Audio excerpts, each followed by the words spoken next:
Well, I just can't get enough of this incredible little yard.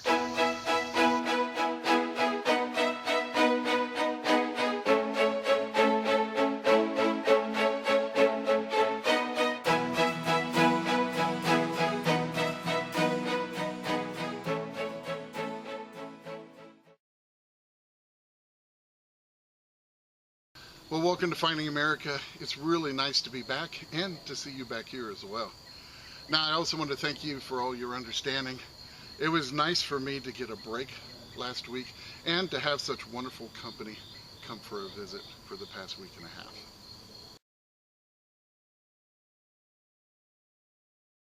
Although this was another blazing hot weekend, I was really looking forward to getting back to that tiny little backyard permission. So when I got there, I had to wait a little bit before going into the backyard. So I started digging a few holes in the side yard, and I started making so many finds that I never did make it to the backyard. I ended up hunting in the front and side yards. Now, the front and side yard is smaller than even the backyard is, but they were both full of great finds, and I even came away with 2 bucket listers. Now, I had a great 6 hours of detecting, and I really hope you enjoy watching this one.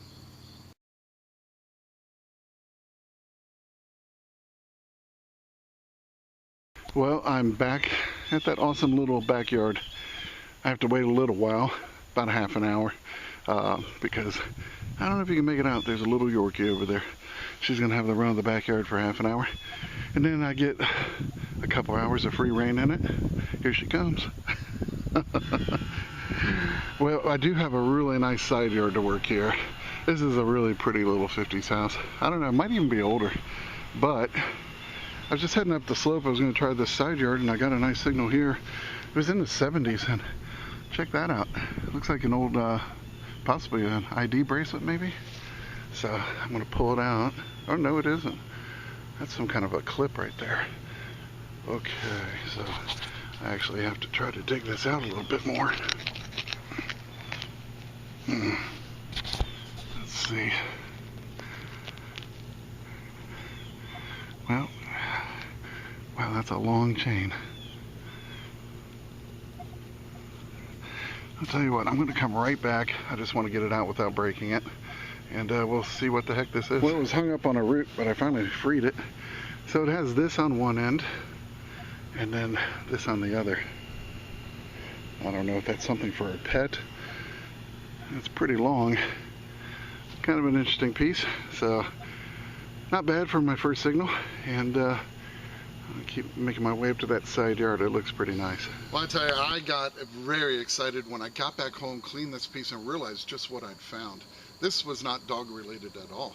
It turned out to be a complete pocket watch chain that was used on a waistcoat. Now, this has been on my bucket list for a very long time. I'd always wanted to find one, but it is so difficult to find a complete one. Well, on this day, I finally found a complete pocket watch chain. And I had to say, it was very, very cool.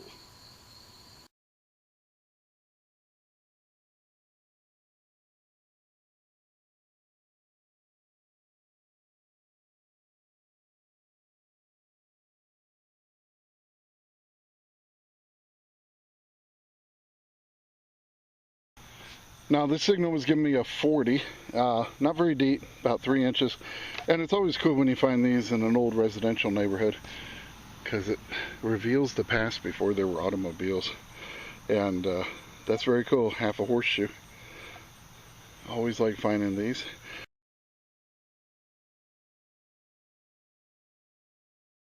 Well, I'm hunting on this little side yard, and it slopes down here. They built this area up when they first built the house, so this one was giving me a pretty decent signal here, and it's about around a nickel actually, 30 or 32, and I dug this out, some kind of old cap.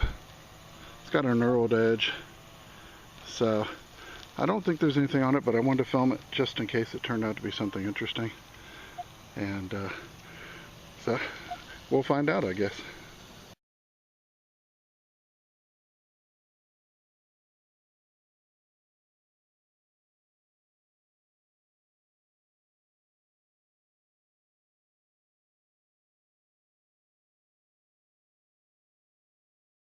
Well, I was getting a really nice high tone here, so I cut a nice wide plug, and I saw it as soon as I flipped the plug out. It was sitting just like this. As you can see, hopefully, I got a nice wheat penny. So, oh yeah, that's a beauty. Let's see if I can get a date off of it. Yep, looks like it's going to be a 55 with the Denver Mint mark. Boy, that thing came out nice and clean. So, that's a good sign, and happy to get an old coin.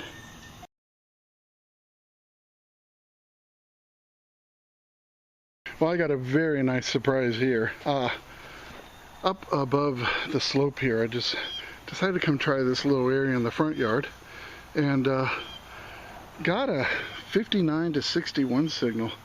Didn't think much of it. I was hoping it wasn't going to be a zinc, maybe an Indian. I dug it out and I got this nail. And I'm like, well, there's no way that was giving me that kind of signal. But what it was doing was dragging the numbers down on a very desirable target, because I scooped some more dirt out of the hole. It's about 6-7 inches down, and look what plopped out. It appears I have a silver quarter. So that nail was definitely dragging that number down, and it's another reason I dig every signal I get. I'm assuming this is probably going to be, yeah, it looks like it's going to be a Washington, and but isn't that awesome? It's a good sign for the front yard now. Looks like a Philadelphia Mint, and looks like, hard to say. Let's see. Looks like I have a 40s coin. Yep, I have a 48 silver Washington. That is awesome. Well, I tell you, you got to dig it all. Not only can it be garbage, but it can be a really good target that has a piece of garbage next to it. And instead of being an 88, it was ringing up a 61 with that nail on top of it. So, pretty darn awesome, and very happy to have it.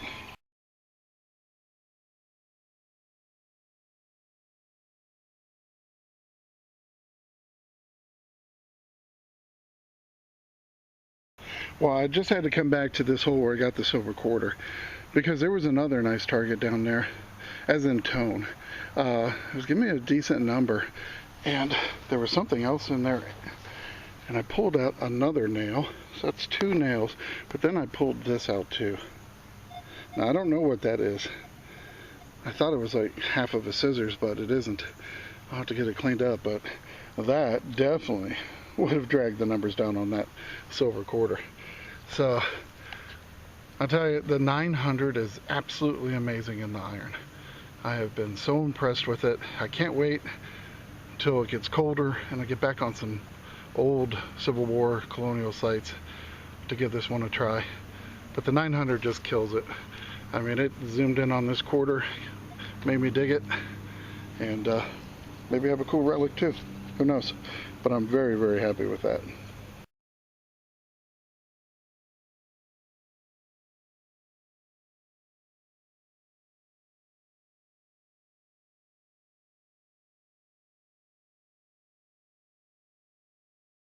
Well, I was getting a nice 76 high tone, only 2 or 3 inches down. Popped it out. I thought it was going to be a memorial, but turned out it was a nice little weedy. And this one, after I cleaned it off, looks like it's going to be a 44 with a Denver Mint mark.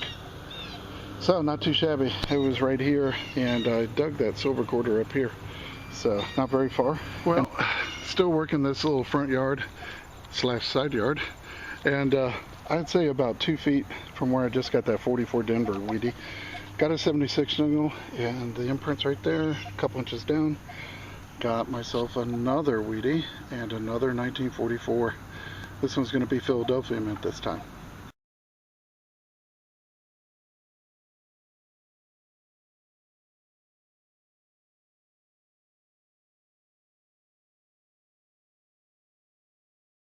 Well, this one was giving me a nice 52 signal. Let me turn my pin pointer off. And it was a little further down the hole, so I popped the sidewall. And look at that, it's in that clod of dirt. Yeah, it looks to be a clock gear. Yep.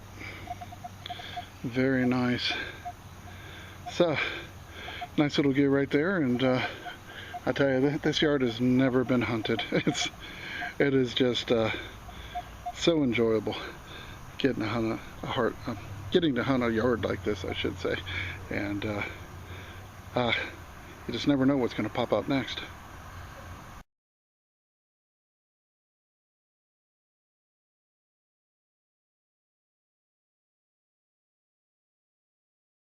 Well, I got another one. Give me a 74, only 3 inches down in the plug. Another weedy, and I went ahead and cleaned this one off to save a little bit of time. And it's going to be a 46 from Philadelphia Mint, so very cool. I think that's wheat number 4.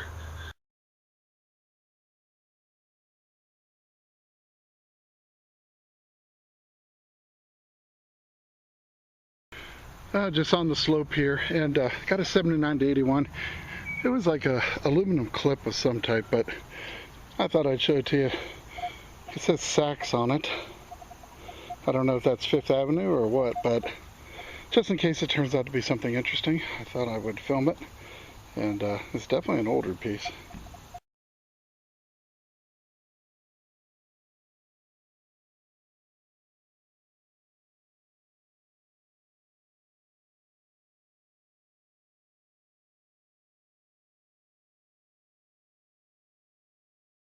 Well, I had to work for this one. It's giving me like a 97, 98.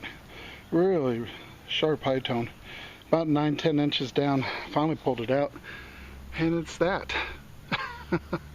Don't know what it is. Don't think I've seen one of these before. I don't know if that top part swivels or... but I'll get it cleaned up just in case it's something interesting.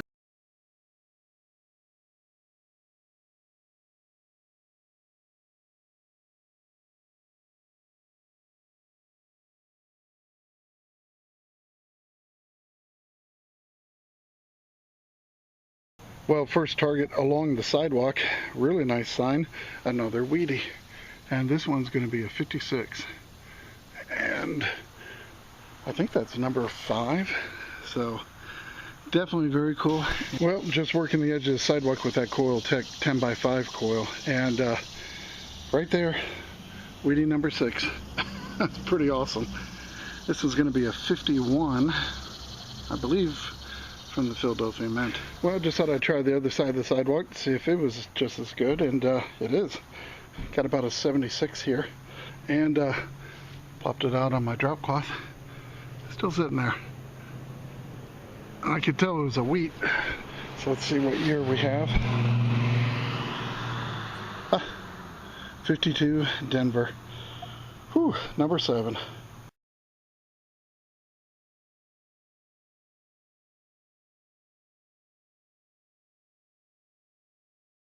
Well, we have yet another mystery solved this week, thanks to all of you watching last week.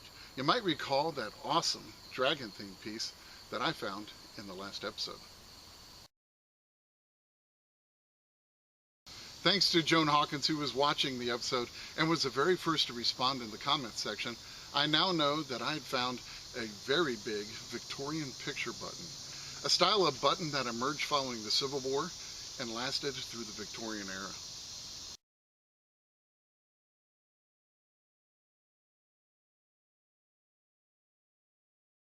So a huge thank you goes out to Joan Hawkins and everyone else who helped to reveal the big picture and who helped make last week's mystery find this week's mystery solved.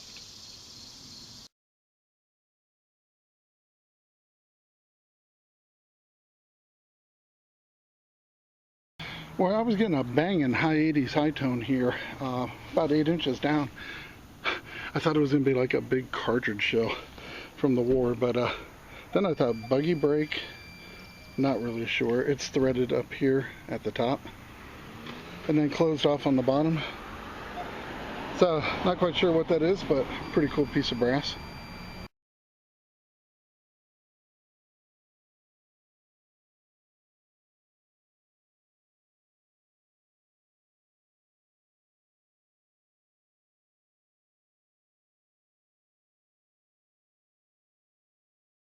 Well, you guessed it, another one. Another shallow weedy in the plug, 2 inches down, 56 Denver mint mark. Boy, it's been a long time since I've been on a weedy streak like this. I think this is number 9, and this one's going to be another 1944 with a Denver mint mark. Just crazy. Well, just about a foot away, another one, ringing up in the high 60s, and yep, another weedy. And this one's going to be a 1924 Philadelphia mint. So that is the oldest coin of the day so far.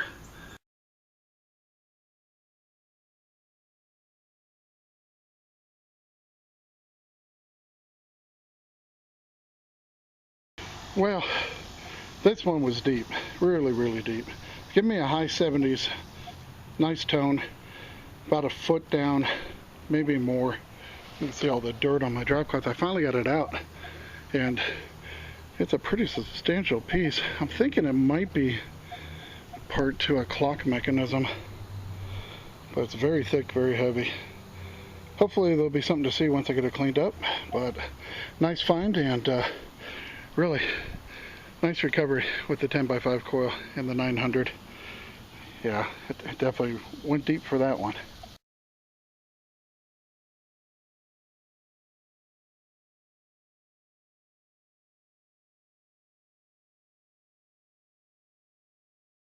It's a 1955 with a Denver mint mark. That is crazy. So many weedies right now. But I will take each and every one of them. Went over an area that I've been over before and got a nice little 25 signal, about 6 inches down. And I got my first nickel out of this place. And it's a Jefferson, but it is an older one. It's going to be a 1951. And hey, happy to have that. Well, coming in at number 12 on the weedy charts is another one, 1956 with the Denver mint mark. Give me a signal in the 70s and about 4 inches down. Wow, it's been a long time since I found this many weedies.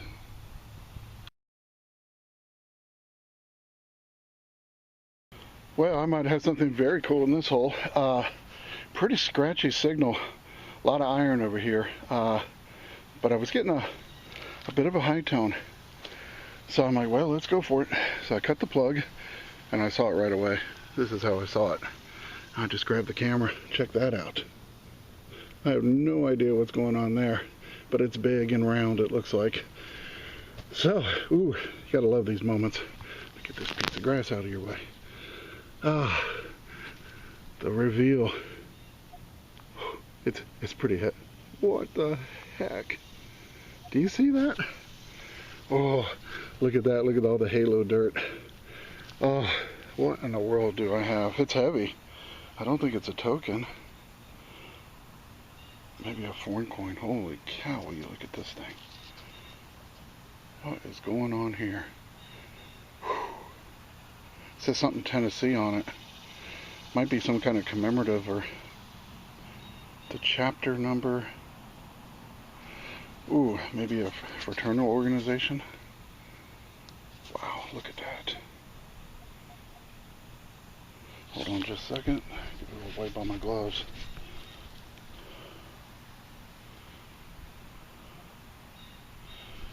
Oh, this is a bizarre little piece. Look here. It says 1 penny on it. Make sure I got you in focus here. 1 penny. And what is that? Like a cup or?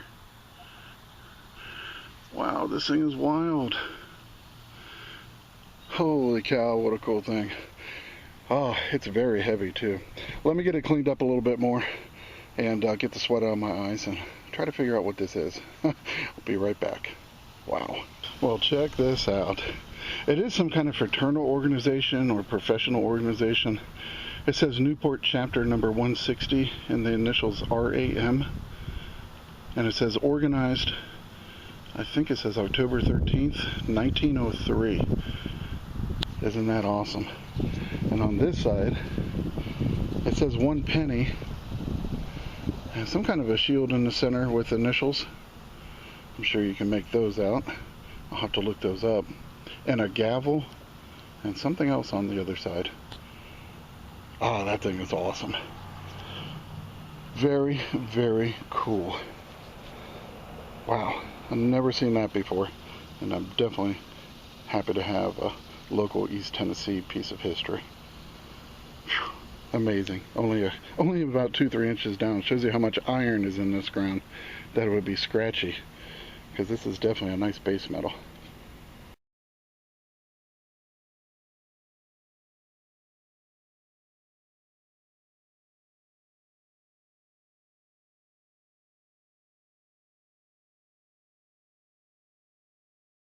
Well, I can't begin to tell you how thrilled I was to find this. You see, the Masonic Lodge is literally a stone's throw away from this little backyard permission. Now, I've had permission to hunt the Masonic Lodge's grounds for the past 4 years. A matter of fact, in order to get permission, the entire membership had to vote on it. And luckily, they told me it was unanimous. So I've always been very grateful to them for granting me the permission. And I found some really nice things, but the one thing that I wanted to find the most was something that I could directly tie to that particular lodge and chapter. And I've had no luck finding anything until now. I am so excited to be able to return this chapter penny back to the members of that Masonic Lodge. And if you notice the date on that penny and when they were organized, they're getting ready to have their 120th anniversary next month. I tell you, it's funny how things work out. I've searched for years for this piece, and I finally found it. And after lying in the ground hidden for nearly 100 years, I guess it was just this Masonic penny's time to be found.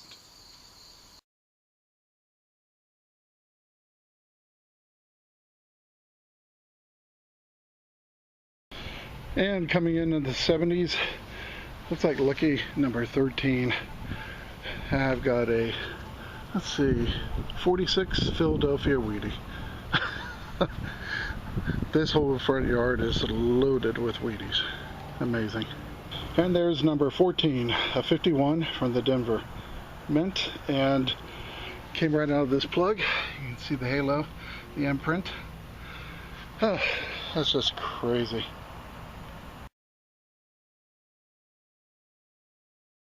Now that was a whole lot of Wheaties. And I also managed to get quite a few awesome finds, including 2 big bucket listers. All that from that tiny yard. And believe it or not, I'm not even done there yet. I will definitely be heading back there very soon. And here's another look at all the amazing pieces of history I was able to recover in this episode.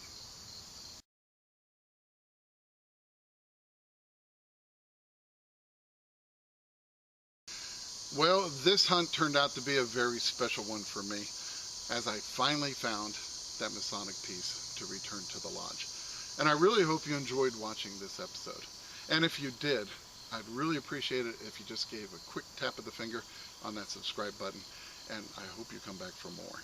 Now, don't go anywhere just yet, because as I've said before, you don't want to miss one of the best parts of a Finding America episode. And that's coming up in just 5 seconds. And remember, it's history that makes a find a treasure. And I can't wait to see you back here next week on Finding America.